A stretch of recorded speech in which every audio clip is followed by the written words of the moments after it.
Porzingis. He is listed as questionable for tonight's Game 3 after suffering a torn medial ranunculum in his left leg. So here he is just 2 hours ago. He's walking with no noticeable limp, a black sleeve on that ankle. He gave me the thumbs up on his way out of the arena. I'm not sure what the thumbs up was, 2 or 4. I was like, are you playing?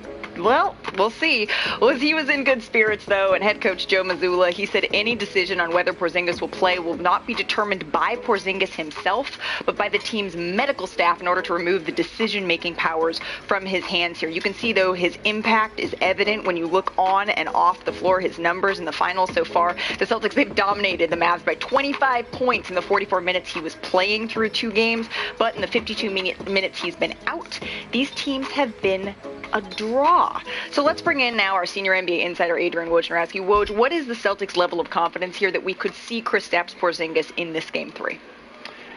Malika, so far the Celtics have not ruled out Kristaps Porzingis, and if it's up to him, as he said yesterday, and I'm told remains today, he's determined to find a way to try and play Game 3 today. I'm told it will not be easy for him to play. It will be even more difficult for him to play well with this injury. It was described to me, this ankle injury, that he's going to struggle with that ankle feeling like it's solid and in place, and it's going to feel loose at times, and that'll be the challenge for Kristaps Porzingis, who just came back, for Game 1 of the NBA Finals. Obviously had a tremendous Game 1 performance, certainly spurred on Boston, but yet he remains determined to play in Game 3. But as Joe Mazzulla said, as the Celtics are saying, this is a serious injury, and certainly they're going to monitor him, up until game time. But again, Kristaps Porzingis remains determined to go out and play in this game that certainly Boston could give them an opportunity to really put this series away with a win. Yeah, Woj, thank you so very much. We'll continue to check in with you as we march closer to tip-off tonight of Game 3. Perk, I turn to you because, I don't know, hearing it could feel loose is not exactly what I would want to be hearing. How much could his injury impact these finals? Well, I know one thing. Wendy got an opinion, you have an opinion, Chanae got an opinion, Richie got an opinion, and I got an opinion, and then it's the truth.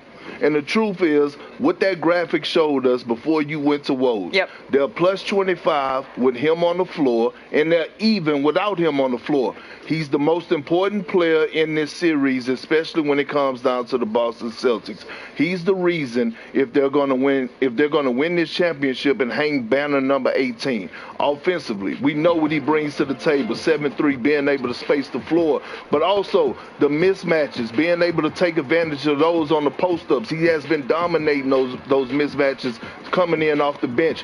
Defensively, when you have a guy that's 7'3" and athletic and engaged, it allows your perimeter players to do so much defensively. Pressure up on the ball, things to that nature. And he's been doing an outstanding job of his switches, right? Switching out on Kyrie Irving, 7'3", all of a sudden he uses a stick hand, he becomes 11 foot. It's a lot different when you got Al Horford and Kristaps Porzingis anchoring that defense. And if he's not close, what it sounds like, to 70%, then Dallas should be feeling pretty damn good coming into this game tonight, being down 0-2. You're right. Kristaps Porzingis is the most important player in this series. I love it when you started when you say I'm right. Appreciate it. I guess you're right on the truth because those numbers don't lie. Kristaps Porzingis is the most important player in this series because if we learned from the series before, they were winning games. In this NBA Finals, they're blowing out the Dallas Mavericks when he is on the floor because he is the ultimate mismatch. If we take it to the court, I'll tell you exactly how he gets it done. Watch this right here.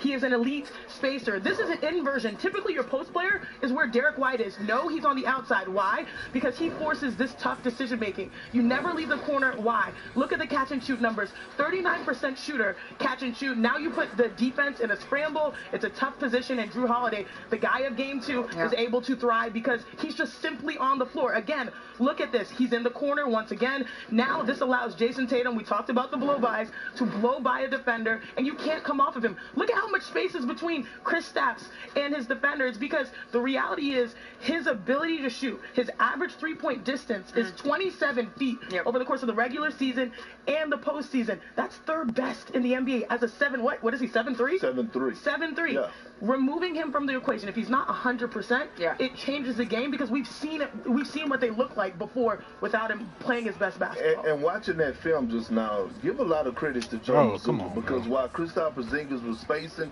he's done an excellent job of putting Derek White and Drew Holiday in those dunker spots. That's the adjustment he made. Also, one of the adjustments he made in this series. And why that's so important is you talk about you eliminate the shot blocking presence. If you want to help out, we got a 7'4" dude that's gonna shoot your face off. If you and again, when you look at all the Luka blows-bys, right?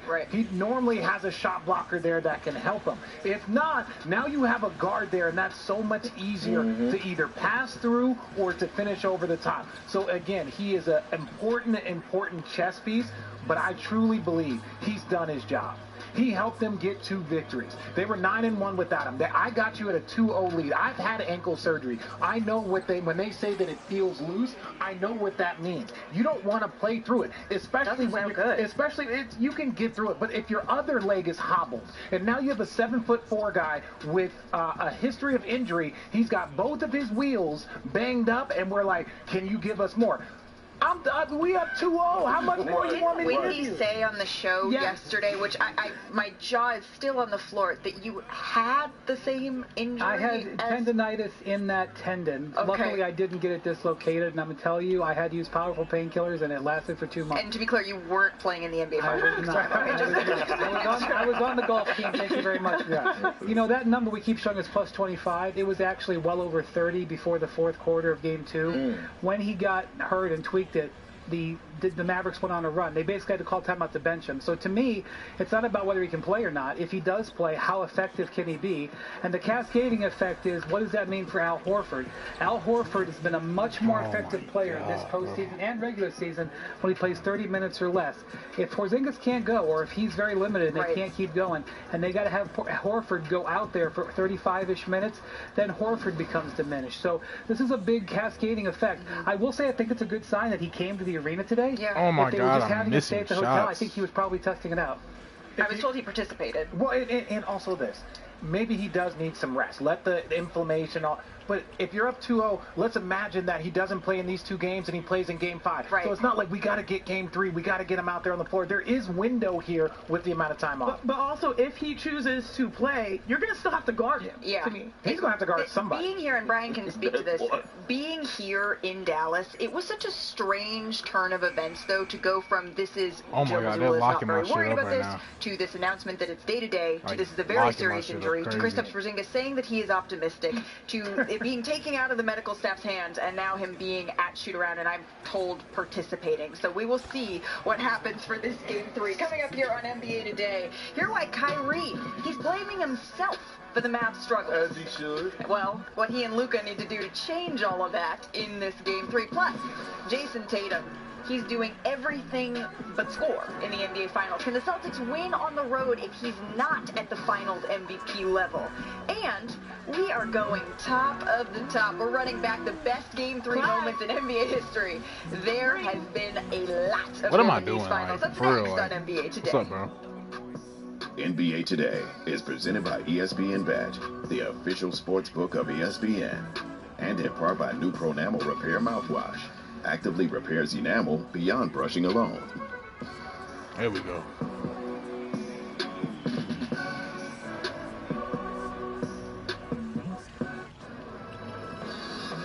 From finding your peace to finding your pace. Relax and recharge around the world with Marriott Bonvoy.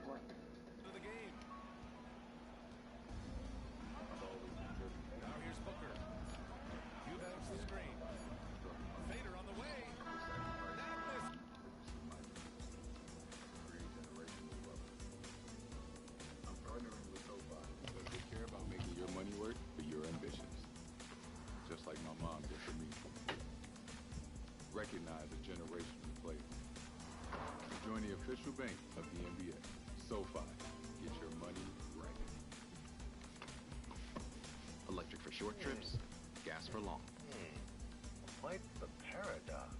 It really is both. The Lexus RX plug-in hybrid.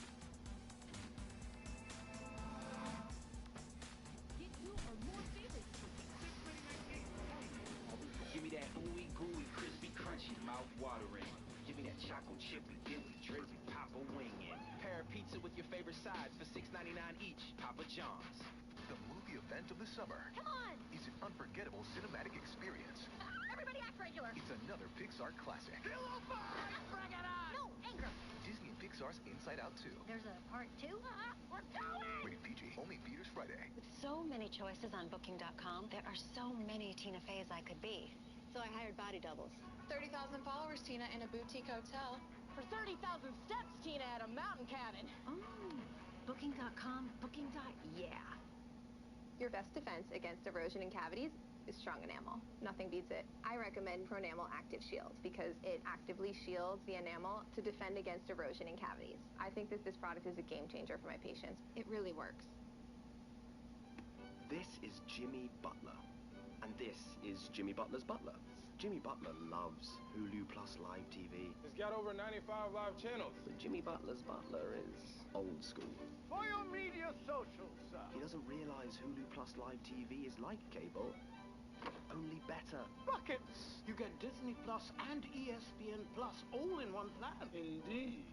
Watch live TV like Jimmy Butler. Where are you going? To cut the cord.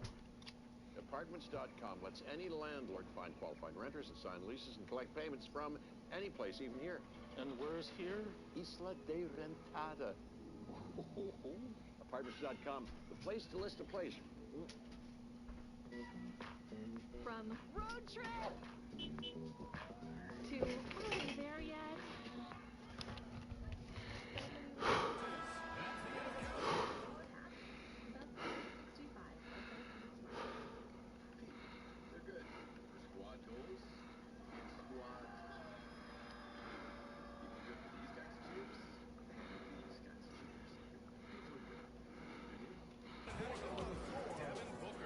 He's feeling it tonight. He's been the driving force for the Phoenix Suns.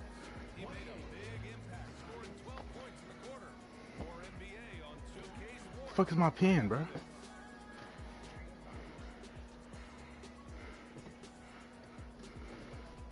What the fuck?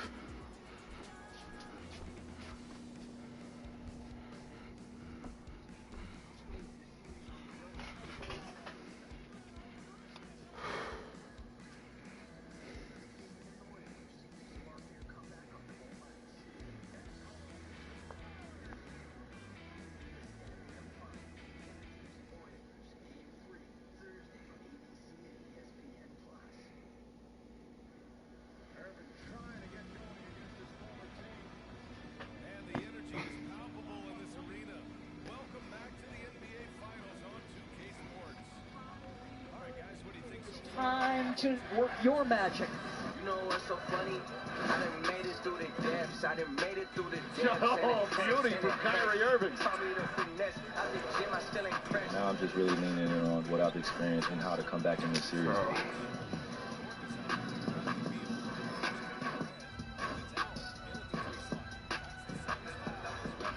So Kyrie Irving, he struggled offensively in the final, scoring 14 points per game on 35% shooting while missing all 8 of his three-pointers. As a primary defender, meanwhile, he's allowed nearly twice as high of a shooting percentage as he has shot on the offensive end. So here's Kyrie on what he and Luka talked about ahead of Game 3.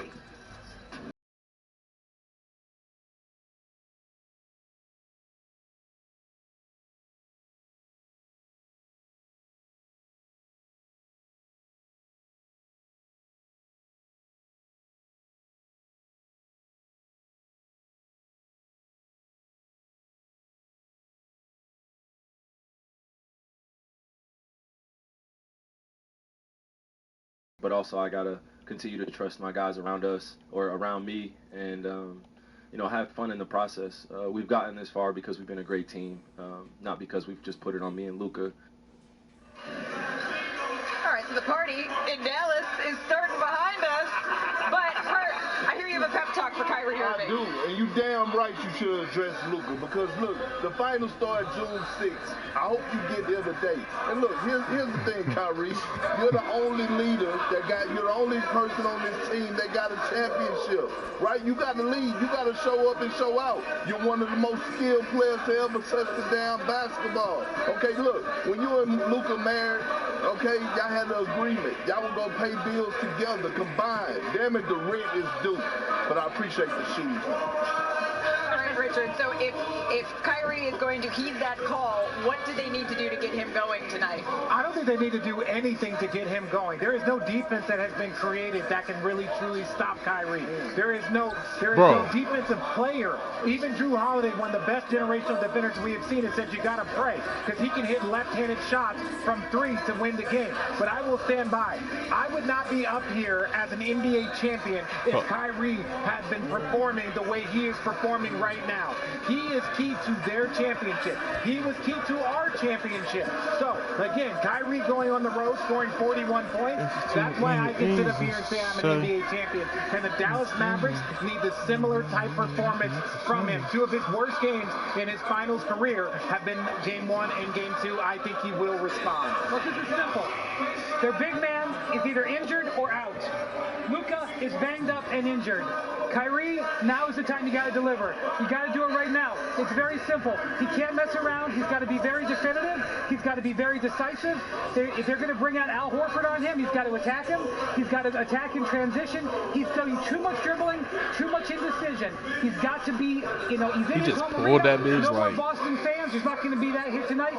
No reason he shouldn't deliver his best game of the series. And there was no indecision in 2016, Richard, for your squad. I want to take a flashback there, because if we're trying to figure out how to get Kyrie going, he played alongside LeBron James, someone who controls the game so well. Luka does the same thing, but Kyrie, most importantly, still needs the ball in his hands. If we're honoring Jerry West, Kyrie is a dog. He can be a wolf. He can win at the highest level. And if we're able to run the tape here of 2016, you'll see that when he gets the ball early in transition, I can't take you serious because he's twerking to this Texas music. But if we can see the tape from 2016, you can see that LeBron was cool with him initiating the offense. Yeah. In transition, there's a rebound. Watch, he was aggressive. These highlights show you that he's open. When he's open and he's downhill and he has advantages, he can get himself going so that he can feel confident to take the toughest shots and make the toughest shots, because they need him now to do that more than ever. The Mavs what the hell she was doing? What the fuck was that? Wide open threes in the finals. He has to Yo, be the what the one fuck to I knock it just down. see? He's What the the one who has the fuck? experience, and he needs to take a page from that championship team and realize it's okay if I have the ball, even though Luka's in control. Right. The same thing he did with LeBron. Well, because we don't know how in control Luka Doncic is going to be. As Tim McMahon and I reported yesterday, he had to get a shot in his rib cage area ahead of Game 2, a pain-killing shot, and we expect him to get another one here tonight ahead of Game 3. Oh my! This is not Wait, how's that my ball? Luka Doncic, but what do they need from him, Richard?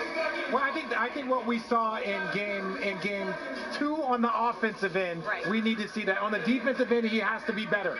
Luka, you have to understand that because of the way that the Celtics are playing, you don't have a shot blocking presence behind you. So that means that 1-2 dribble, Park says you got to move those puppies better, because they got too many guys that can attack Luka. He's got to do a better job. He's got to recognize what they're doing and how they're attacking him. But I think his numbers were great minus the turnovers.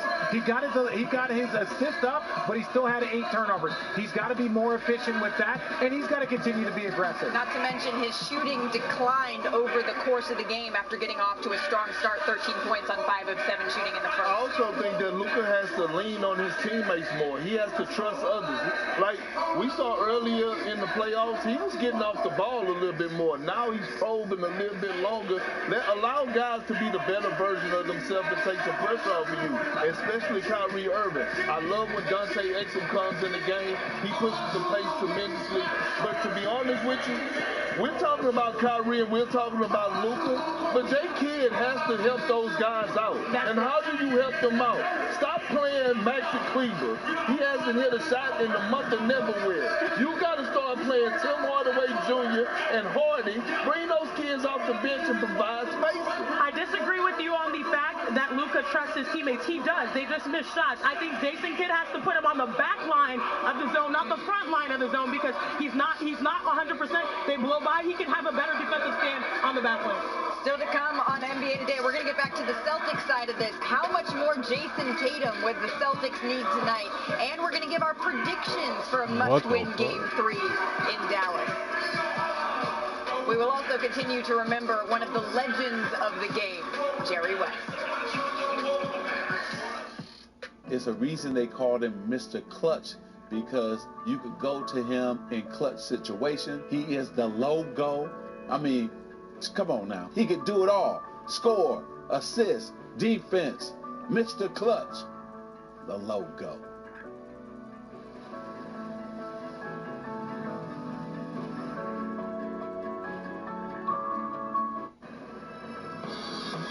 From finding your peace to finding your pace. Relax and recharge around the world with Marriott Bonvoy. At Dots, an ordinary pretzel just isn't enough, so they add savory seasoning and tempting buttery flavor into every delicious twist. Now that's enough to make you build an all-pretzel pantry. With a biometric security system. Dots, sensationally seasoned pretzels. This skinny pop is amazing. And only 3 simple ingredients. We never have to stop. We never have to stop. Hey guys, I picked up some... Fuck, I can't guard this motherfucker, bro. Skinny pop. Endlessly delicious. What if we don't get down in time to get a birthday gift for Zoe? Don't panic. With Etsy, we can find the perfect gift. What? Send her a preview right away. Early? Bullshit. Thanks, guys. Don't panic. Gift easy with Etsy. You know what's brilliant? Boring. Think about it. Boring is the unsung catalyst for bold. What straps gold to a rocket and hurtles it into space? Oh my, he missed that. Boring makes vacations happen. Early retirement's possible. And startups start up because it's smart, dependable, and steady. All words you want from your bank. For nearly 160 years, PNC Bank has... Try, but it's no use.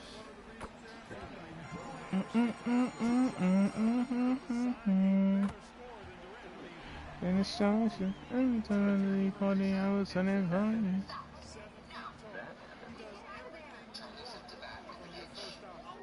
Home happen. Be there with Ring. Learn more at ring.com. What you looking at, babe? Cars on cars.com. What's wrong with this one? I just got promoted, so I'm looking for something more. Ciao. 2 million cars, 2 million possibilities. Cars.com. Are you fucking serious, bro?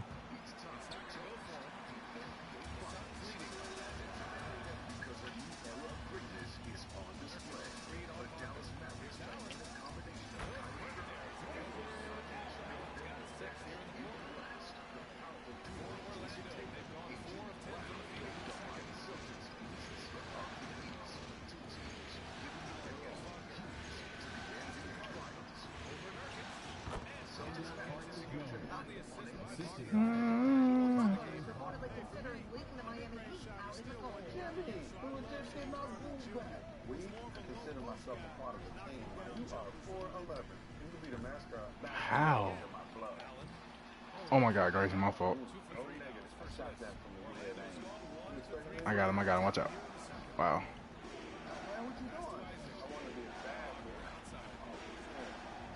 Oh my god.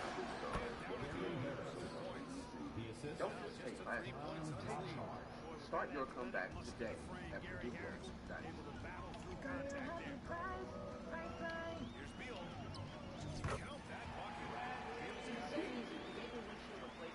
Good nigga, lay on it.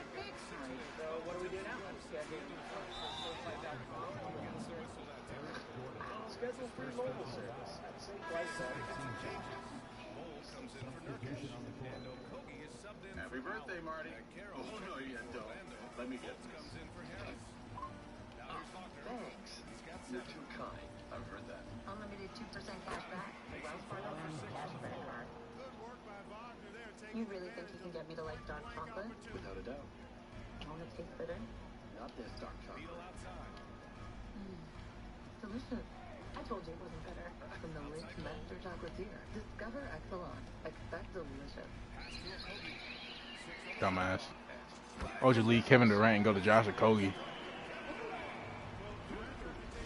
We continue to cover breaking news that shook the basketball world this morning. Jerry West, who is still selected to the Basketball Hall of Fame for an unprecedented 3-time Oh, you think you can just, you know what I'm career as a saying? player and executive whose silhouette is considered to be the basis of the NBA logo. He died on Wednesday morning at the age of 86. Our own Jay Harris has more.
Thank you to Shelley Smith for that. Jerry West was the NBA Finals. His 1,679 points are the most in Finals history. He also has the most 30 and 40-point games in Finals history. He's tied for the most 50-point games as well, in case you were wondering. He played in 9 Finals overall, tied for the 5th most ever, and he's the only player to win Finals MVP honors for a losing team. He was synonymous with the Finals, and he would want us to keep talking about these NBA Finals. And so we will. Oh my God. Jason Tatum He did Please don't not take run the away. bait from Jason Please Kidd don't stay heading into away. Game 2. Instead of trying to prove that he's the best I Celtics just got player on the by net. playing hero Got ball, on that he dished out a I was rolling my team-high 12 family assists. Tatum, he may be struggling to I get can his barely shot to keep fall, but control. that doesn't seem to bother him much as the Celtics are just 2 wins away What from the? hanging that He made that elusive shit, banner too. number 18. You know, I'm not letting it bother me, right? I'm still trying to find ways to impact the game and dominate the game in other areas.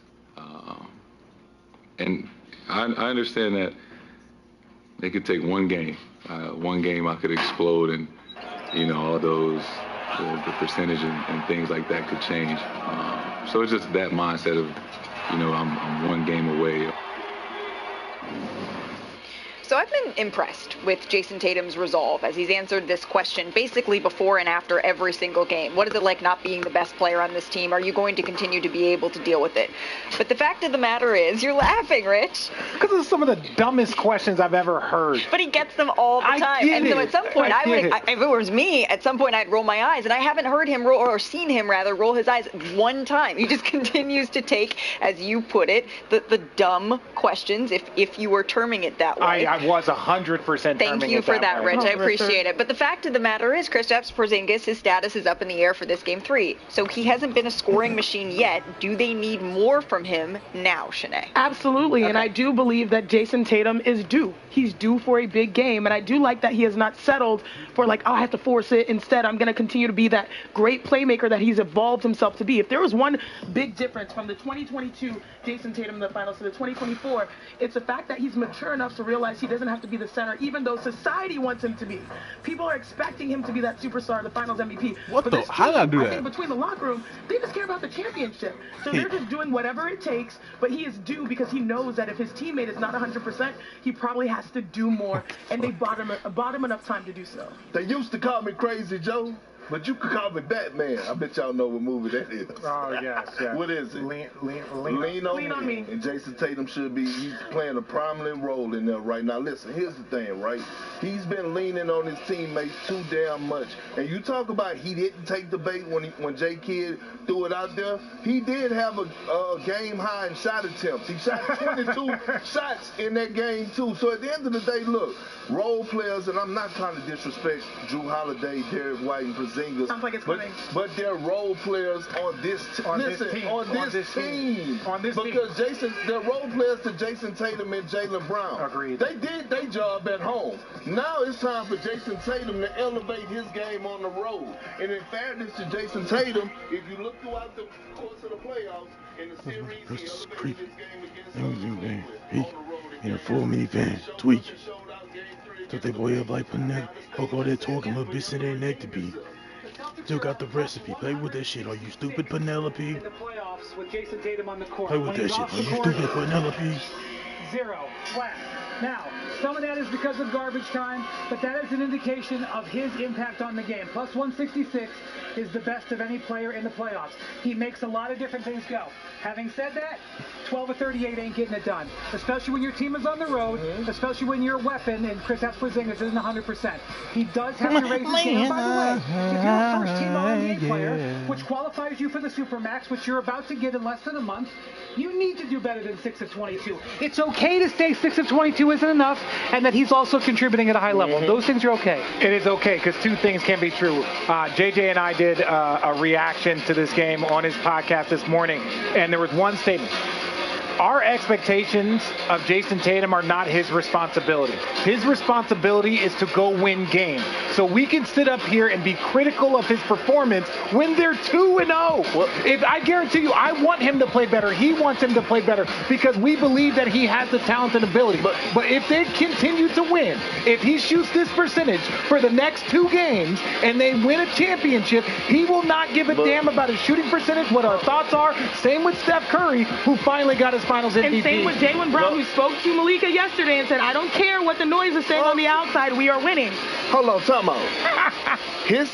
our expectations are our expectations because he's made them our expectations. He sat down with the one and only Malika Andrews and said he couldn't wait for this moment and that he feel like every single night he steps foot on the floor, he's the best player on the floor. So, okay, if you want But the moment ain't just scoring, Perk. The moment ain't just But has scoring. he been the best player on the floor? No. Okay, he the one that said it, not me. Well, I think you have to walk into this stage with that mindset, and that's a shift for him. He said from 2 years ago. He also said that Game 3 is his favorite game in the playoffs. Okay, well, we'll see. Okay, well, I don't know about Jason Tatum, but let's make our picks. It's time now for Setting the Pick, brought to you by ESPN Bet, the official sports book of ESPN. Everyone here is rolling with the Dallas Mavericks. Perk, Shanae, Richard. I said that. You changed your mind in the break. I think you said I want to go against Perk, but then you said the Mavericks. It went back and forth. Whatever we say, you can protect your parlay with daily so close protection from ESPN And of Bet. course, Wendy don't give predictions. Well, he's covering the series. If one leg of a qualifying parlay misses, customers are eligible to get 100% of their wager back in bonus bets up to $10. Download today and get in on the playoff action. All right, the concert is starting behind us here in Dallas, but it's not just Game 3 tonight on ABC. It's also on ESPN with the Unplugged Altcast with Kevin Hart. Plenty of guests will be stopping by, including CP3, Don Staley stopping by. Catino Mobley, my guy Cat. What up, Cat? Yes, sir. A star-studded cast joining the one Mr. Kevin Hart. All right, we're going to have the latest on Kristaps Porzingis' health ahead of Game 3. His presence, it could swing the entire NBA Finals. Coming up on NBA Today. I've stolen all of these moves from these great players. I mean, Jerry West. His pull-up jump shot was absolutely vicious. Jerry's kind of like me. He's wiry. He kind of uses quickness to get guys off. I use that a lot too. 1938, man. Great life, bro. That's a blessing, bro. 80 years is a blessing, bro. That's crazy. To finding your pace. Oh my God, I thought fucking Bill was at point. Around the world with Marriott Bonvoy. It's a sweet cherry red sports car, and it doesn't match the photos. It's fine, right? Sabrina, was it fine just shooting threes? No, you broke records.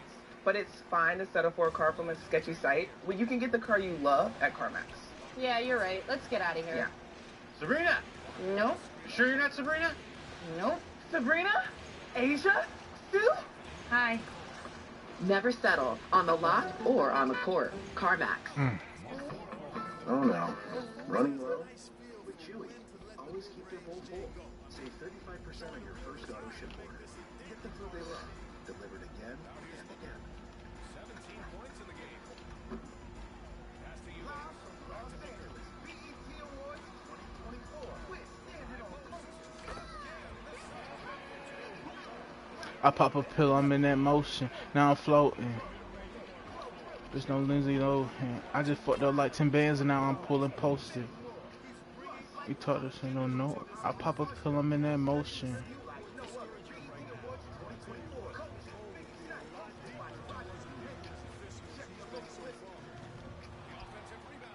With armor all, a little bit of this protects you from a lot of that. Bitch.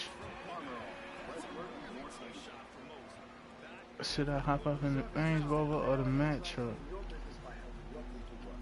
Because when your people work better, everything works better. So, this gives you work.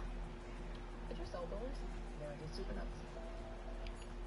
With so many choices on Booking.com, Oh. there are so many Tuesdays I could be. Tina loves a hotel near Rodeo Drive.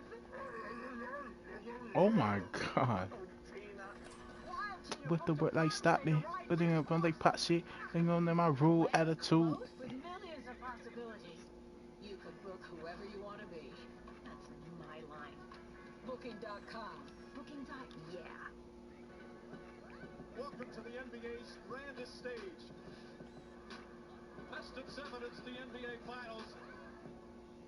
When the situation gets real, the real one's gonna show up. living in the trenches to survive a lot of pits. These two teams decide who will be the NBA champion. Tip it off, set it off. The NBA Finals, Game 3 on ABC.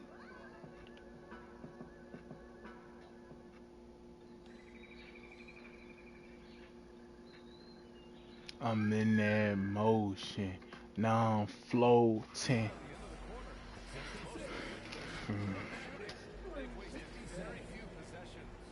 All right, Allie's ready to go. She's courtside. Hey, Allie. Thanks a lot. I'm with Frank Vogel, and Coach, what's going to be critical in the second half to get this win? Oh, it's going to be our defense, We got to man. go on the three-point line, keep off the free throw line, make it.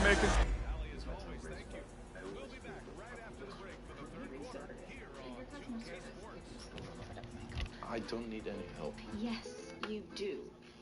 This is going to be a lot of work. Worst case scenario, I annoy you for 2 weeks. It's meant to be. You're opening a restaurant while you're on vacation in Greece? This is crazy. A Greek Recipe for Romance premieres Saturday at 8/7 Central. New movies every Saturday on Hallmark Channel. I want to be a bad boy.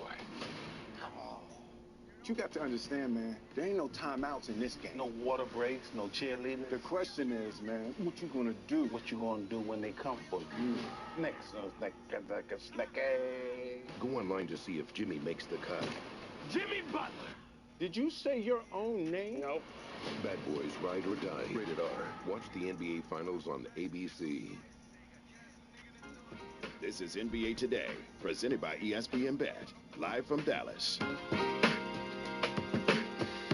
Dallas Mavericks rookie center Derek Lively has had a huge impact on this team's run to the NBA Finals. He was a perfect 16 of 16 in the Western Conference Finals, but he's been playing without his confidant, his superhero, his mom, Kathy, who was always by his side. At Mavericks home games, she used to sit right over there, cheering him on. This is their story. D-Lot, what does it mean to you that they have confidence in your abilities to make those key shots late? Great look. Lively puts it in, and a foul. Lively puts it down hard. I just basically want to step up and knock him down even more. I know I got my mom above me. I know she watching me. She with me. He won't back down. We don't sit in a corner. That is not who we are. I hear her voice in the back of my head. I feel her that she's there, but I can't see her. Love you, Mom. Love you, Mom. Keep watching. I'm gonna make you proud. We're recording, and you can start it with Dear Derek, and then go on with whatever you want to say to him. Okay.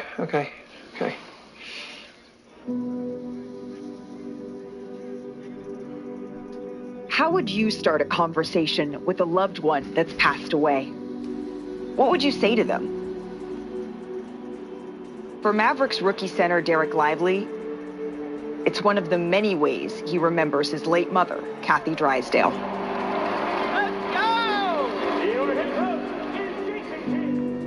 I swear when I'm running up and down the court, I see her just sitting in the front row.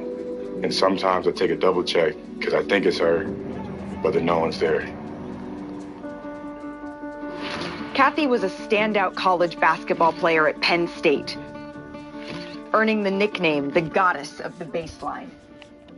She eventually introduced Derek to the game. But in 2013, Kathy was diagnosed with Hodgkin's lymphoma. I was like, honey, I'm fine. I'm gonna beat this. We don't sit in a corner and say, why me? We figure it out. It's just been him and I for so long that it's just, family means a lot to him. Derek's mission was to set up his mom for life.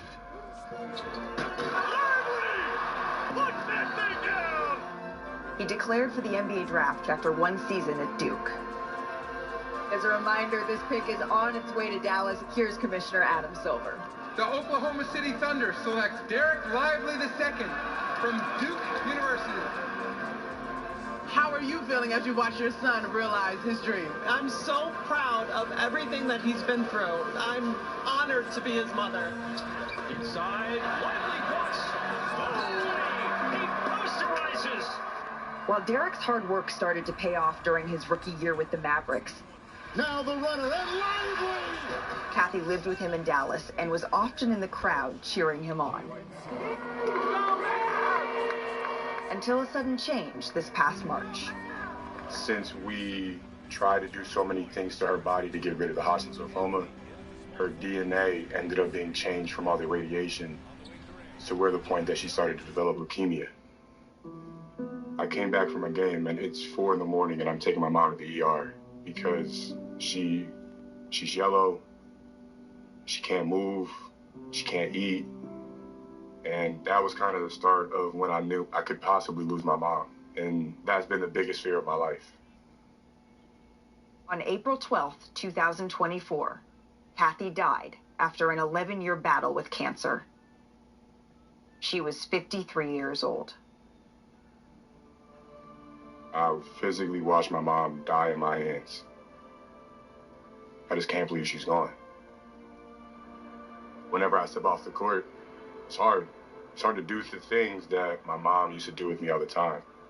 You know, I try to put all my focus, my time, my energy into basketball. And missed it. Blocked for the slam.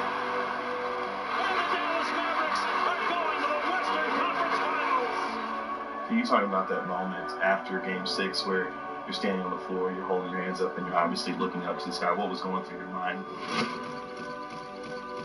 I could hear it. She was there. All right, baby, let's go. It's time. I could feel her looking down on me. I could feel her smile and, you know, her words of affirmation. He has been special during the regular season and fighting through his grief, and has been special in the playoffs as well. I just wish my mama was here. Dear Derek, you made it. Persevered. But you are not done yet. You're not even close to being done yet. I love you. I really appreciate Derek. No, how the trusting fuck is our he producer playing, Alex and bro? me I don't, to tell bro. his story, and as you can imagine, our conversation is God, bro. we were able to share on TV. And I asked him. I mean, if he could have just one he's like more of those live too, conversations like with his he's mom that he had all the time post game. Now that he's on the not biggest sobbing. stage in the NBA He's finals. he's out there with a smile on his And he face. said, I would tell her that I am not scared. 98% of the time. I am not afraid of anything. I'm not afraid of missing shots. I am not Damn. afraid anymore because I have been through the worst. And he told me that he would want his mom to know, hey mom, my name is going to reach the heavens.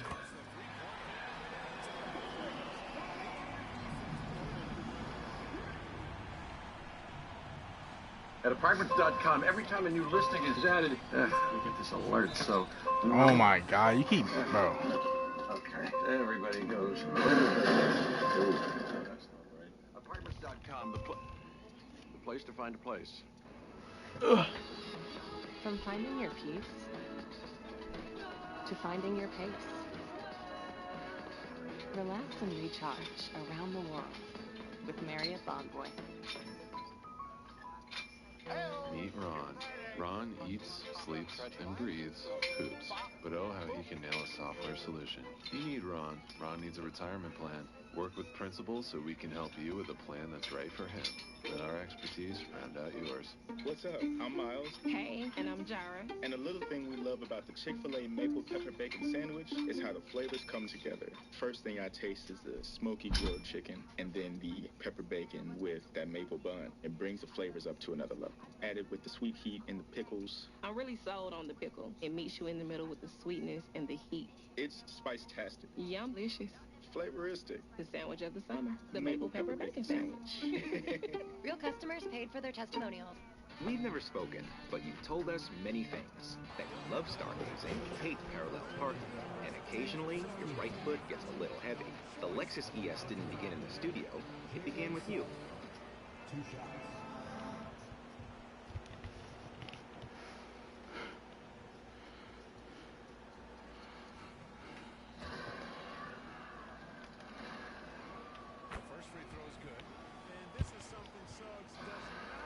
I love it when my life's like this. My life's like this.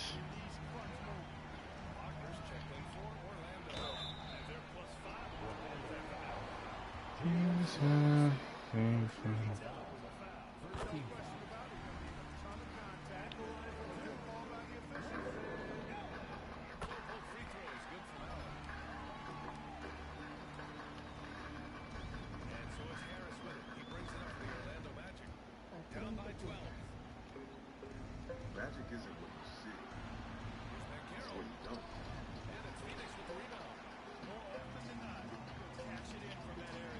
Because real magic creates a feeling. It's a drug you can't shake. And it makes you wonder, what if the everyday is so much more than everyday? Assist by Harris. He's got 13. Love seeing this from Harris. One lead works all day. So life is your cooking my magic. Just 1 week. 12 hours of uninterrupted sleep. Believe. Guaranteed. And you pass off the time. So many choices on Booking.com. There are so many to repay by the beam. So I hired body doubles. Mountain climbing, Tina! We're tree climbing Tina at a beach resort. Booking.com. Booking's on the way. From finding your Bro. to finding your place. Relax and recharge around the world with Marriott Bonpoint. Surveying the floor. ESPN Plus. It's the start from the NCAA. Now here's Nurkic. MLB. Starting closely. Nails it. He's now 6 threes. His defense is good. ESPN Plus. It's in the ESPN app. Use Reds. Screen on Allen. From 11 feet away. And again, it's a so converting. He came out of halftime with renewed focus, heating things up offensively. NBA Today is presented by ESPN Bet, the official sportsbook of ESPN. Third quarter action, just under 3.5 minutes passed. He didn't make them pay for that big defense, but they just can't rely on him to miss those kind of shots. Harris misses. For Phoenix, they've gone 4 of 6 from the floor in this third quarter. Needle outside. Allen with a screen on Harris. Pulls out, launches a three. That one falls. I roll my smoke and pop my pills and everything that can't none these feels and none.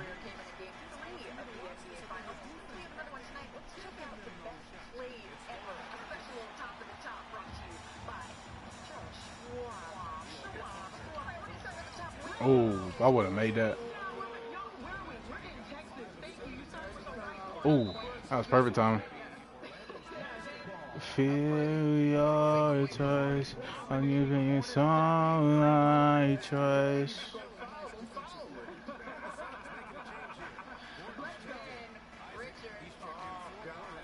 Kyrie, don't tell me about some defense. That was the #1 ranked defense in the league that year. He knows how to score. Weaving, bobbing, and then we got a top of Slamma Jamma. LeBron James, Slamma Jamma. What? Early? One of the few baskets he made. Don't you lie to me. Look, don't you lie, you feel so wrong, but I can't seem to let you go. Ooh, I've been up for 4 nights, I've been messy. Say you never loved me just to test me. I might have to buff them even more, bro, cause they're deep. They suck, bro.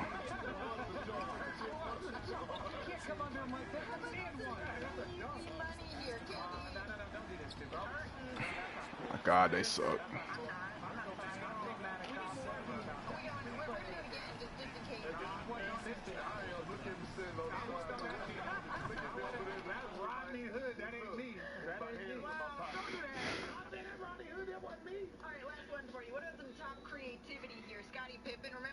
Bounces it off Danny Ainge. God. And Danny Ainge was guarding Scottie Pippen, if that needs to tell anybody. Let me say anything about that series. Clyde. Let's go. My first ever autograph. I went up to Clyde when I was like 9 years old. Please sign for 3D, Fight Like This. Danny Ainge guarding LeBron.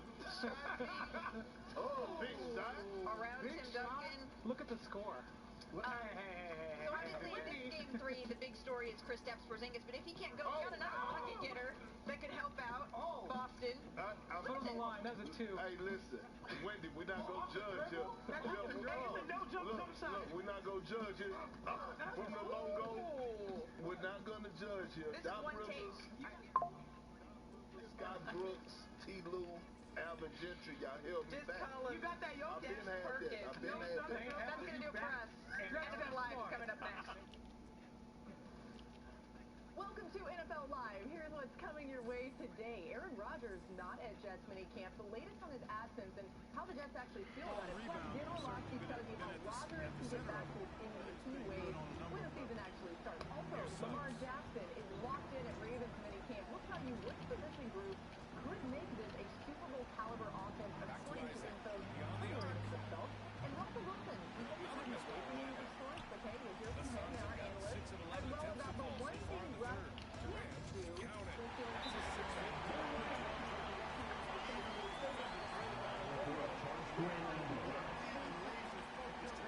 The only thing is this right here, bro.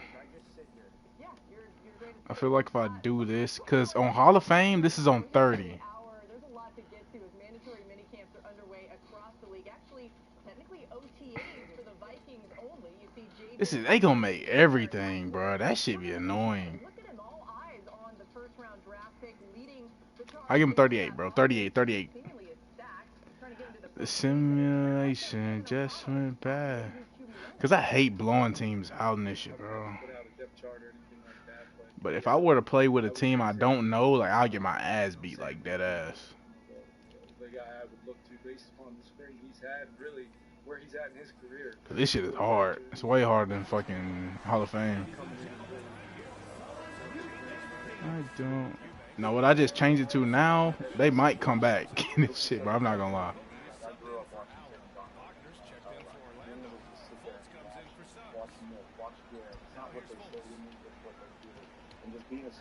Bro. See what I'm saying, bro? That shit right there, bro. That shit right there, bro. That shit is annoying. That shit is very annoying.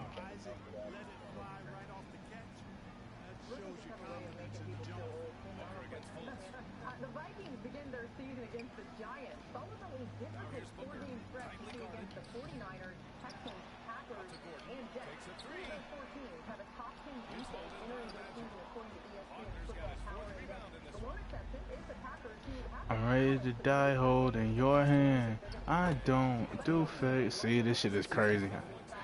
But that wasn't even crazy. It was just, you know what I'm saying? The fuck was that?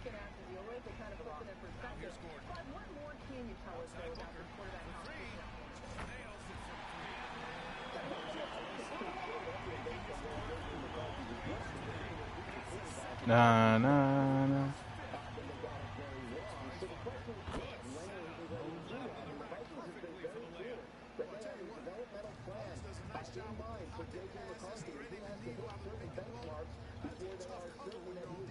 How? How was that early?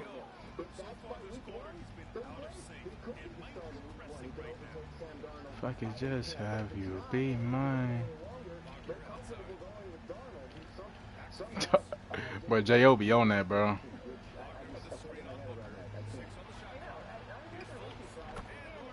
I mean, bro, they're gonna make everything. That shit is annoying, bro. I don't understand that.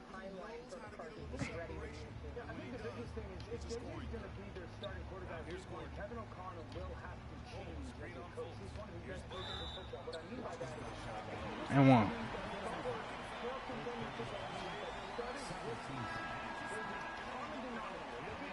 Violent.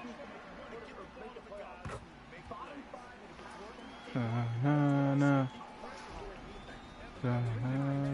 just tonight.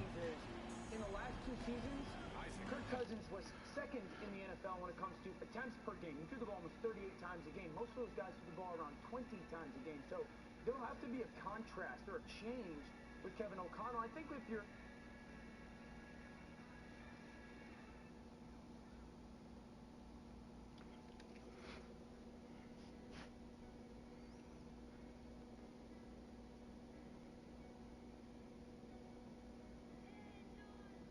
Do you really think about me?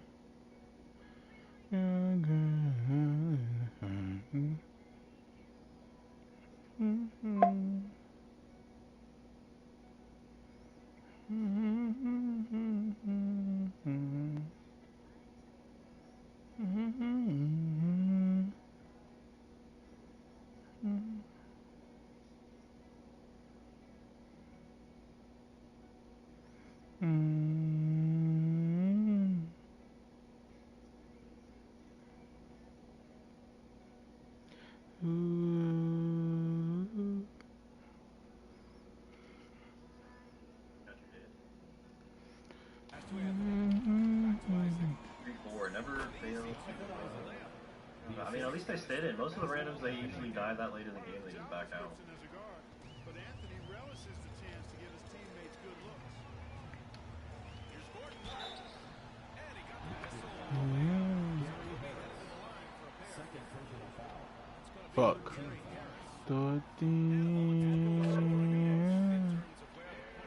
Oh my god, it's both of them.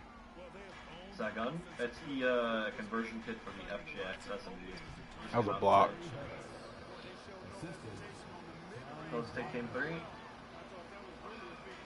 If they play the way they played in game 2, no. If they shoot 40% from 3, then we'll win. But if they play like how they played game 2, I think. How am I early on that shot though? Although, I mean, we played really bad game 2. I don't know how we can play worse. I forgot Booyah was a Celtics fan. And that Luka had a triple-double with shooting like 50%.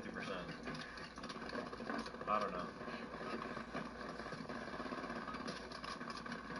I mean, Dallas should win. If they don't, then, I mean, you already know. It's wraps. 3-0.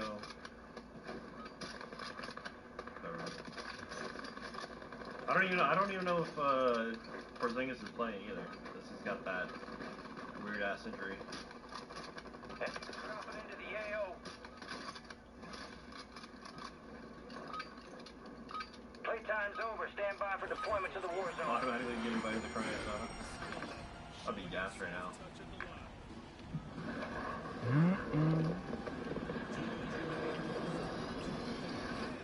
Like. Kyrie has to show up. The thing is, though, like, if Kyrie doesn't show up, like, he was getting booed in game 1 and 2 by the Celtics. If he doesn't show up for this game 3, his own Mavs fans, I guarantee, will boo him.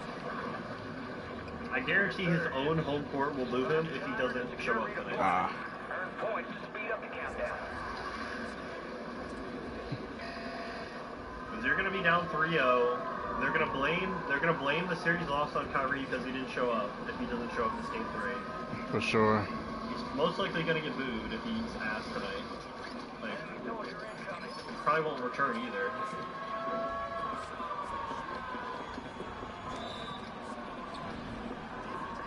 So, I mean, on that note, he's probably got more pressure than normal, because if he knows he plays like ass tonight, then it's like, it's really bad.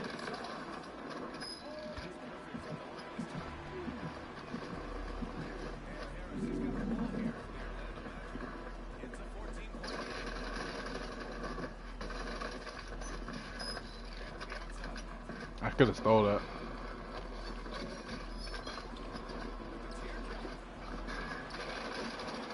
No. Oh, you got it. Beat your ass. Bro, I did not do that. I did a fucking Euro step. No, I was at the game, bro. They were playing him one-on-one. Kyrie just asked. Like, he played so bad, he was insane. I'm not even like a Kyrie hater. Like, I don't really care that much about him leaving Boston, but he was ass. And then on the defensive end, like, they just run out of him. He can't play defense. He's too small. Celtics are too tall for him. He's just he looks like a damn Oompa Loompa out there in the size difference.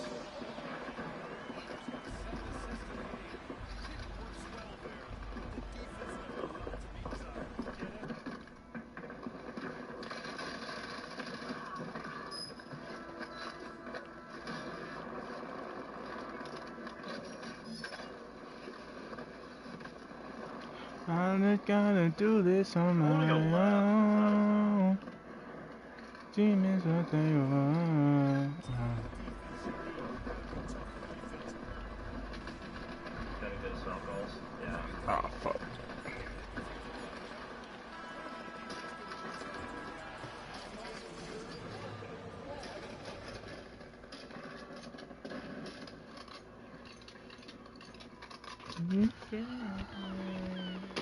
No way, bro. You got gas moving in.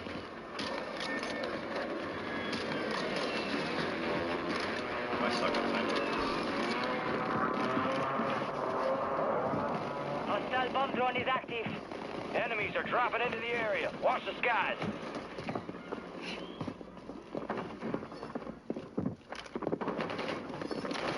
Be advised, enemies deployed a bot.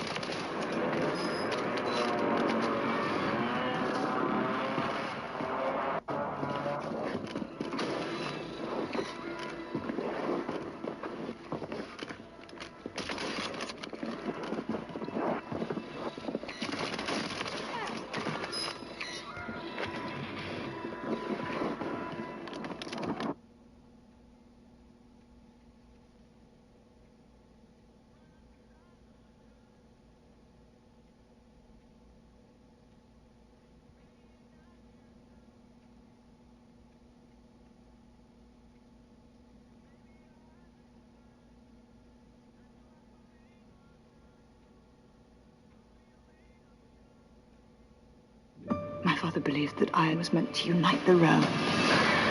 You made me king. War is coming. House of the Dragon, streaming exclusively on Max. What's a good excuse to cancel dinner with my friends? We're literally sitting right here. Welcome back to another episode of Podcast P, presented to you by Price. He came right over to see us. Air. Okay. How we doing? I'm feeling great. Feeling great? Enjoying some LA air. Okay, Mhm. okay. So you Cool. said you just got in about 4 hours ago. Correct. Yeah. She came right over to see us, fellas. Now that's Yeah. that's You know, what I call that's love dedication. right there. Yeah. That is special. That's a real fan of Podcast P. A fan of Podcast P. We got to ask about the viral Grant Williams moment. I seen him go from There was no briefing on that. You know, you kind of got to break the ice early. Yeah, no, that's right. I think a lot of people are asking that question. Because I wanted to know, like, you know, what... What do you want to know? Is he asking for the gamer tag? Like, is he, you know... the gamer a good line at least. Good line. What did he hit you with? Pickup line good. Oh, everyone want to know. Okay, let me talk. Nosy. Grant and I are friends, Okay. and we've been friends before the situation happened. Okay. I don't know why his contact was open. He had my number.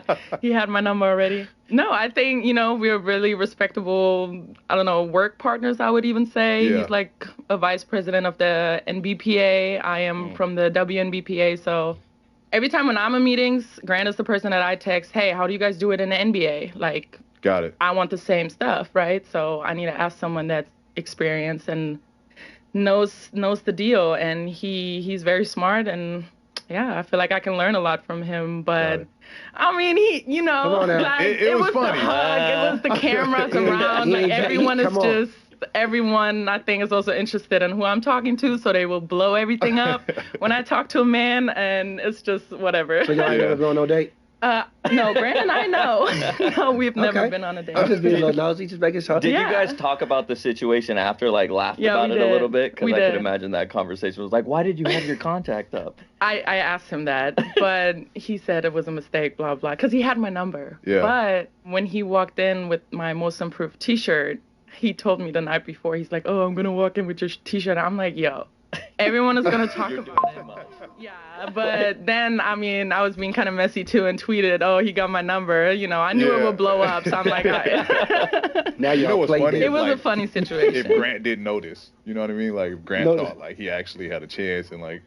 Yeah. And now, hey, sorry, Grant. It was all You a joke, messed it man. all up for You're yourself, staying in the brother. friend zone. No, we're friends. You're we're in the friend friends. zone, but... No, I'm just playing. Where did the nickname Unicorn come from? From my college coach, Kelly Graves. Okay.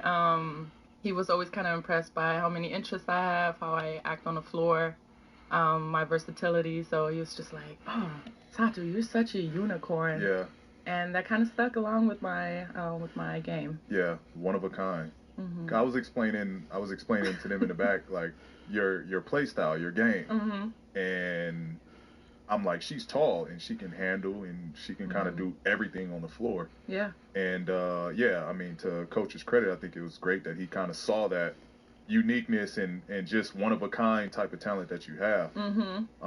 So that name is going around, like people in the WNBA are calling you Unicorn as well. Yeah, I get called Miss Unicorn like on the street, and it's so cute. I think maybe I'm like slowly outgrowing like the, you know, childish unicorn phase, but it's more so, you know, in a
the business world, you know, when you have your little unicorn status. Special. So I think it's nice. I think I associate it also with like other people being able to have that magic and like, hey, everyone can be their own little unicorn, right? Everyone has their own story. Everyone is unique.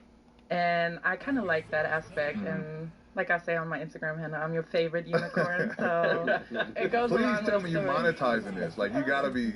I am not. You gotta have a brand of this or something. No, I'm actually not. No. I have a friend who has like a unicorn foundation in Loreto, Mexico, and they support, in Mexico, and they support a young girls team, and they travel all around Mexico. Oh, that's awesome. I go there for vacation sometimes, and it's like a full basketball system for young girls there, and I love it. They also built a court for them, so I donated some money last year for my community reward. Yeah, so, but no, I should be, huh? You should be, yeah. You got a bag out there waiting. Yeah. Unicorn bag just waiting. Yo, he just jumped. Unicorn bag. Yeah. Prize Picks is America's #1 fantasy sports app with over 5 million active users. Get in on the daily action with your friends and become part of the Prize Picks community today. With Prize Picks, you can turn $10 into $1,000 in a single game watching your favorite sports this summer. You can make a Prize Pick lineup in as little as 60 seconds. You just need to pick more or less 2 to 6 players, stat projections, and you're locked in. Just like that. Jackie, you want to show the people how it's done? Let's do some more or less projections for players. More or less. Say, Jackie. Cha-ching! Now back to the show. So Unicorn. So Unicorn. Yeah. You was born in New York, but you grew up in Gambia in Germany. Now, how did you find the interest in basketball? I think it kind of found me, and because of my size, I was always relatively tall. And then I went to like a girls' basketball day. I had no idea about basketball. Not really have been affiliated with it. But then I was just running around, chasing the ball, and, you know, just playing free, and it was so fun. And then I started out in a boys' team, and I loved it. Like, I loved playing, and yeah, that's how I kind of started. It was super random, but... Yeah. Is it, I heard, I don't know if this is true, you can let me know now. They say because you was outside playing basketball at 9 years old, a local coach said, she tall as hell, let me get her, come play basketball. Yeah, I was actually on the playground. I wasn't even playing basketball. Like, it was right next to our school. And then she asked my mom, she's like, oh, do they play basketball? She's like, no. And then Wait, it was random. It was a lady coach? Yeah, Gary. Oh, you still talk to that lady? I do. Yo. I do. She comes to all my national team games in Berlin. There we go. That's dope. She's a real one. She saw the really. unicorn early. Yeah. She did. She takes pride in that. So she's really part of your. Of course, you doing your thing, but part of your success to make you get into that game. Mm-hmm. So you have to have like some like, because I know like especially for girls the coordination part of it comes a little later, especially when you're tall. I have an older sister that's 6'4", so watching her, like the coordination, she had to work on that, and I wouldn't have necessarily would have said my sister's a basketball player when I first saw her. Really? Other than the height, she was tall, but the coordination took a little bit of time. Like, was the coordination just always there, and then it was just putting the skills behind it? Yeah, I think because I played so many other sports, like I did judo, I did gymnastics, so I feel like a lot of coordination came from that. Yeah. I played soccer, typical German childhood, you play soccer. Yeah. So I was pretty good already in hand-eye coordination, like my feet were doing good, and it just all kind of clicked. Yeah. Okay. Speaking of soccer, is it true that all basketball courts are on soccer field? The majority, yeah, in Berlin. Now it kind of changed a little bit, but growing up, there was always if you wanted to find basketball courts, they were always on a soccer field. Why? In schools. Soccer is the number one sport. Yeah. Basketball is not really a priority. Well, why they put it on the court, on the same field? Because it fits. It fits. Like, you have a soccer court field that's so big, and let's say it's like asphalt, not really grass or fake grass. And then, you can put the basketball court kind of it's like a 2-in-1. Yeah, you put tennis court. It fits. If it's multiple not big, why would you put these the bum basketball rims? court next to Have a lot of the space. I understand. Efficient. We're talking about efficiency. I'm just asking. I'm probably No, but you're right. You're right. It does happen. That's weird when I heard that. I have my own court though in Berlin, so that's a full shout out to your basketball give a court. shout out to your court. What's the name of your court? Unicorn? Satu Sabali basketball court. Yay. Shatu Sabali. And where's this? In Berlin? Yeah, in Berlin. Okay. At the old airport. Okay, we've been to Germany. Hey, Really? we were in Germany. We did. And it was just so interesting. Yeah. But you mentioned just earlier that you started playing with the boys team when you first got into basketball. How did those early stages of playing with those boys affect the way you play today? It hardened me, I would say. It just made me a little tough. But I think it's always in me. But when you play with boys, they don't really give you the ball first. Like, you're the girl, you can't hoop. And I really couldn't hoop at first, right? But then at some point, you earn your respect, you get the ball more, you score more, and I ended up being the best player on the team. So I think that was the first time and I wasn't really conscious of that, where I had to, prove my worth. But it made me a really good player, and it made me being able to, interact with a lot of guys. In my future classes, I was, 1 or 2 girls in my sports class, so I feel like I've been early on exposed to, guys who hoop, and I was comfortable with it, and I think that does help, and also it helps with the connectedness of, I watch your game, and I see the difference between men's and women's, because at some point, once I hit puberty, it kind of changed, right? Like, guys would get stronger, and they were faster, a lot more faster than me all of a sudden, and I felt that. So, I also saw the different routes we took, right, in terms of support that the guys got and support that I got. You blocked that although I felt like, hey, we started out the same. Why do you go to all these cool international tournaments and I'm still here, not getting that? Or on tournaments when, I don't know, they would get all the gear and we would get not even a sports bra, which would have been great, So things like that. I think it was good for perspective. And when you got into basketball, did you have any players that you would watch, that you would gravitate to? Who were your favorite players when you first got into basketball? So, I love Kobe, LeBron, I think. Those were the big ones. My first NBA game that I wanted to watch was Derrick Rose. I was a big Derrick Rose fan, but the game before, I think he tore his ACL, and I saw it on the screen. Wow. I got everything. I was on my little computer at home. Mind you, it's at night. The day in Germany, before? right? It's crazy. So, yeah, Derrick Rose is someone where I was like, I need to watch my first NBA game. Yeah. But on the women's side, Maya Moore is my fave. Candace Parker. Actually, you too. Like in college, Thank you. I wore your There you shoes too. Thank Yeah. you. Kobe actually signed your shoe, and my coach was like, "You know how crazy that is." That I'm is like, crazy. "Yeah, That yeah." is crazy. You still got that shoe? I do. Yeah. How much you want for It's it? mine. How much you want for it? Giving that away. I don't even got that. How much you want for that? Yeah. He signed your shoe. Yeah, I know. Yeah, I was so thankful. He looked at me like, When talk a little bit about that. When did he sign the shoe? that was in college. My last year, we played at USC, and Kobe came to our game, and that was. Did you guys like know ahead of time that Kobe would be there, or is it kind of No, just like not a pop really. up? Oh shit, Kobe's here. Yeah, they knew, but they didn't really want to tell us. But then he was on the sideline, and I'm warming up, and Kobe really sat there and like watched. Yeah, he warmed up, and I'm just sitting there. I gotta make all these shots right now. Like, let me chill, let me be cool. But yeah, then he came into our locker room, and it was just, I don't know, like such a great memory. He didn't have no jersey or nothing for you, neither? I had a book. It's called, I think, The Mentality of an Athlete or something, from like the team psychologist from the Lakers. And what is the book called? I can't remember, but he wrote in it, and he wrote a little note for me in it too. And that's like my absolute Kobe moment. You gotta get a tattoo of that note. I did. Yep. Yeah. Oh, you already Do did? epic things. It's like my little mantra. Okay. Yeah. Talk to us a little bit about like what was the competition like as you're growing up, you're aging now, you're not playing co-ed basketball with the boys anymore, but now you're amongst the girls in Germany. What was that competition like? It was good. Yeah. I was like, yo, these girls can hoop. I loved it. I didn't have to go in a different locker room anymore. I just felt like, oh, this is nice. Like, I have my community of girls, like, with the same interests, you know, and I just felt like I belonged more. Like, I really felt that comfort. You know how you are in a locker room, like, you just feel that sense of community.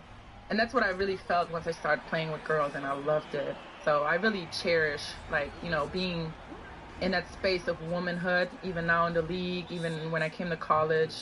That was just a really great thing. I felt like, okay, wow, like girls can play. That was really the first time, because I was only around boys, right? So I had also some thoughts like, oh, girls can't even play. Like, girl, no, Right. like go and compete. And I was Right. nervous before games because like there were really other good players. So it was cool. Really other good players. So it was cool. I loved it. Yeah. And then so now you become the first international player to play the Jordan Classic game for the girls game. Now you're playing against American girls. How was that for your first time competing against American girls? That was nerve-wracking. I was so nervous. Yeah? Yeah, I was so nervous. Was there like names that you were like, you've heard of? No. No. I didn't know anyone. Nobody knew me. Yeah. Super random, but I also, you know, I came off the bench. I had like 1 or 2 points, I think. Like, I sucked. I was so nervous being in Barclays Center. I've never seen a gym like that. I've never seen an arena like that, but I just soaked up the whole weekend. Ray Allen spoke to us. I was just there, like, having fun. And then I think now, more in the aftermath, I realize how crazy that actually is, that I was the first international player. It was cool. It was a great experience. So how did it come about? Like, my college coach, one of my assistant coaches, Mark Campbell, and Jordan, I think they had already had an eye on me back then, and they must have done something in the back, because I mean, Oregon, I already had committed Nike school, right? Tinker, just like, you know, the guy for the special Jordan edition. So I feel like there was a lot of going on in the back, because they already knew my name and my potential. And then I got invited, and it was in the middle of Abitur, which is like the finals in high school in Germany, which is really big. And I just flew out in the middle of those finals, went to New York for a couple days. My sister came with me. We had to like save up money so she could come. Yeah. Like, my cousin, you know, gave her some cash and was like, no, buy the ticket so she could come with me, so I wasn't alone. Okay. It was the whole experience, and yeah, it was really special. That's dope. Yeah. What were the biggest differences just from the basketball standpoint of like Germany basketball and then coming over here and play? What would you say was the biggest difference for you? Level of play, for sure. It was very advanced. They were a lot faster, more physical. But I did think that I was better in terms of reading the game. I thought I was more skilled in a pick and roll. And even now, I feel like I got that from my European style of basketball because I already played with women, right? But in the pros, technically. But that was the biggest difference for me at how physical and how the mentality also went into the game. I think you guys grow up here already knowing like, oh, I'm doing this. This is what I have ahead of me. I had no clue. I went to Oregon. I didn't know what the tournament was. Yeah. Like, So that is we get into the NCAA tournament, and I'm like, so how does this work? So you win and then you keep playing. Yeah, Okay. yeah. And What then seed are we? it was crazy. And I mean, I graduated in 3 years, and now I'm looking back at my journey, and I'm like, yo, what the heck did you actually just do? And I look at the tournament now, being on TV, you know, and I'm like, yeah, I really played in that, not knowing what's going on. What was going on, huh? I think there was an innocence to it, too, that actually had me free of mind, free of pressure. Well, speaking of Germany and Oregon, before you left Germany and going to Oregon in 2017, you stayed in Germany to play for the professional team out there. So I just want to know, how was that experience before starting your freshman year in college? How was that for you? It was really hard because that was the first time I was in the pros, and I was still, you know, I lived alone. I was 17, moved out from my house. I have 6 siblings, so that was the first time I had my own room.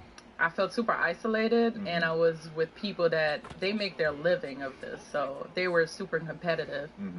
So I did my classes, finished high school, and competed against other women, and I just never felt good enough. But I know it just made me so much better because I'm like 17 years old.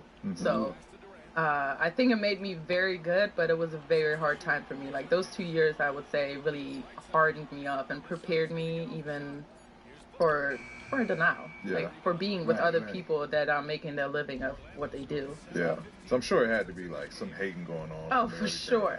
Like, who is this young girl coming around? Take our spot. Yeah, like, and pushed down, stared down by this 34-year-old woman. I'm like, she don't even know what the NCAA tournament is. Yeah. I'm setting a screen. Yeah, it was crazy. I have some crazy stories about that, but it's just haters gonna hate. Yeah, right.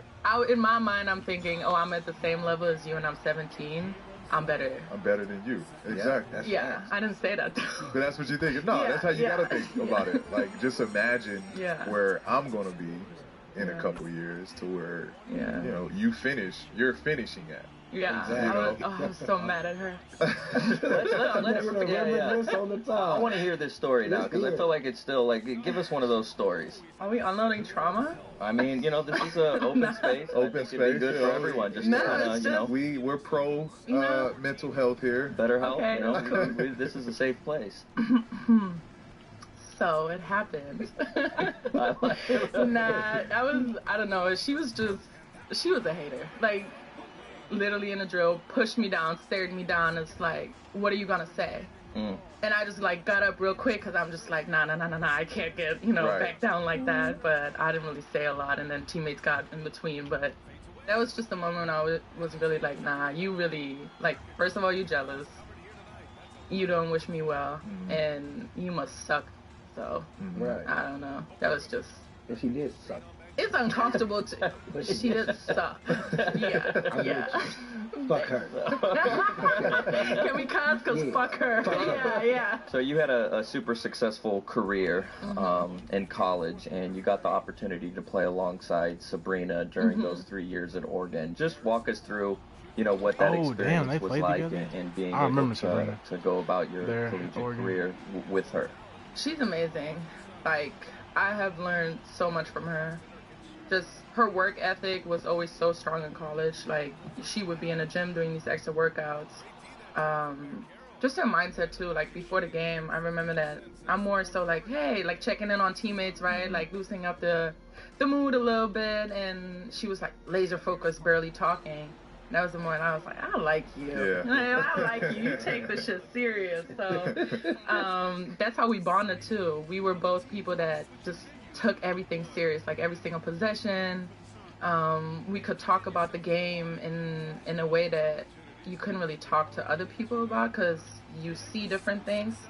And then, you know, just seeing her go out there and compete every day, like that's what you want in a teammate, and that's the type of teammate you want in your corner. So lots of respect. Like, I'm happy for her professional career. Like, it's amazing. Her shoe, like, she's doing great things. And I think even her triple doubles in college, like, that was dope. It was cool to witness that. And it's kind of full circle, right? Your little sister plays with the Liberty now, right? Yeah, that's she awesome. Does, yeah. Nyara's with them. And I think it's good because I know she's in good hands. In good hands, around right. good people. Yeah. She's really good, too. Love that. Speaking of Sabrina, when y'all both declared to go to the WNBA draft, now, tell me, be honest now, did y'all both know y'all was going to be picked 1 and 2? I think she had a pretty clear sense that she was going to be the number 1. You didn't? You know, I left earlier. So I left a year early, and I was kind of going back and forth between, do I want another year or do I not want another year? And I'm glad I decided before COVID that I would declare for the draft. And, you know, after our USA game, which was really big. But I was never really aware that I would be that good. And then once it was like, okay, do you want to wait a year and be the number 1 next year? It was more so like, okay, no, it's fine. I'll just, you know, go out and start my professional career because that's really what I came for in America. I wanted to graduate and do school because school is very important to me. And I think that's kind of being lost now in the conversation of going to college for collegiate sports. Like, no, you want your degree. Like, that's really special. And that's a really cool thing about America. Like, you have everything set up for you to get a free education and hoop. And then you can go professional. So that was like my thing. So when they were telling me, oh, no, you're going to be up there, like maybe even 1, right? That was, for me, a shock. I'm like, okay, cool. Let's do this. I like that. So you knew right away, like, your name being top 3 was enough for you to be like, you know what, that's... Yeah, I knew I was going to be top 4. Yeah. I knew I was going to be a lottery pick. Because my coach they told me, and I'm like, okay, let's do this. I'm ready. Did your parents give you some advice? Not really. They don't. You know, my parents are not really in sports. Yeah, and I mean, I was so far away from home. I did a lot on my own, I would have to say, but then I also had a great support system here. But they would just tell me, like, you came for your education.